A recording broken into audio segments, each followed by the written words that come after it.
Jesus is the Messiah. We're here where Jesus talked to Peter on the shores of the Sea of Galilee, but we're going to talk a little bit about when he first commissioned Peter as the rock upon which he'll build the church. There are many times when we are called upon to clearly state what we believe. No more time for religious words or theories, just time to come out and say what we believe. Jesus, still grieving over the murder of his cousin John the Baptist, is seeking solitude where the crowds will not follow. In a relatively unpopular place near Bethsaida, at the north end of the Sea of Galilee, Jesus is alone with his disciples. Jesus asked the disciples what they think about him. Like most of us, they had a hard time simply saying what they believe. Hiding behind popular opinions, they tell Jesus what other people think. Some say that you're John the Baptist, some say you're Elijah, some say this, some say that.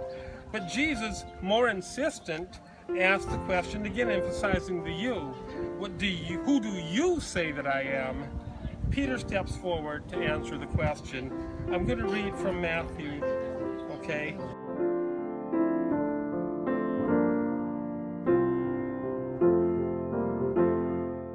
When Jesus came to the region of Caesarea Philippi, he asked the disciples, "Who do people say is the Son of Man is?"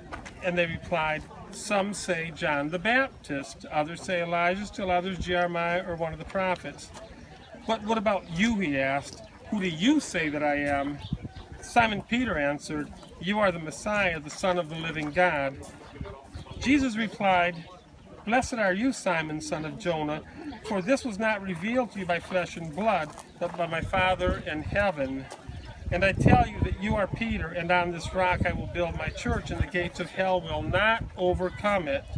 I will give you the keys of the kingdom of heaven. Whatever you bind on earth will be bound in heaven, and whatever you loose on earth will be loosed in heaven."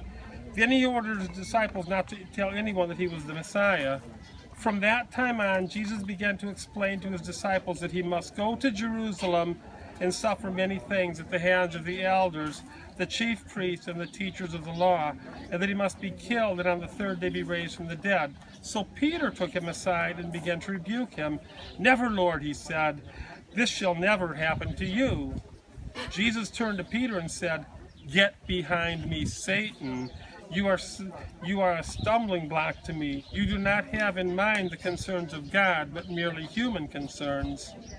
Then Jesus said to his disciples, "Whoever wants to be my disciple must deny themselves and take up their cross and follow me.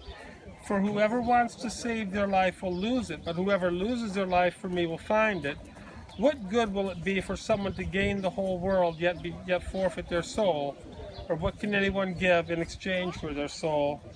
The word of the Lord. Thanks be to God.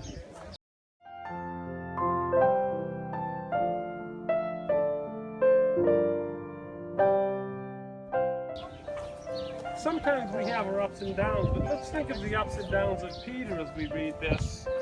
At one moment, Jesus tells Peter he's the rock upon which he'll build his church.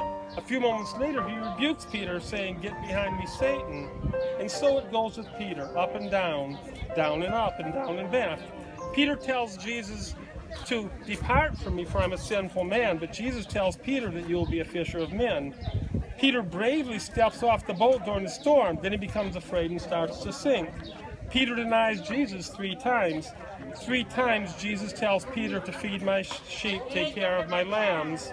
Peter struggles to the end. Jesus stays right there with him. There's a story about Peter even as he neared the end of his life. It's a legend called the Golden Legend. It's not sure how true it is, but it's been handed down. At the time Peter was in Rome, and the many Christians in Rome had been taken prisoner, and they were trying to capture Peter. And a lot of the people who were working with Peter told him, "You have to sneak out of town, get away before they capture you." And Peter was convinced. And so he tried in the night to leave Rome, going down the Appian Way. And as he's walking out of the city by himself, trying to sneak out, he sees a distance Jesus coming toward him carrying a cross. And he looks up and he says, "Lord, what are you doing?" And Jesus tells him, "I'm going back to Rome to die in your place, since you're running away again." And Peter said, "No, Lord, not this time. I will go back." and Peter went back, and he turned himself in, and thousands of Christians were released because once they had Peter, that was the exchange, and he was crucified upside down. Yeah, upside down, okay?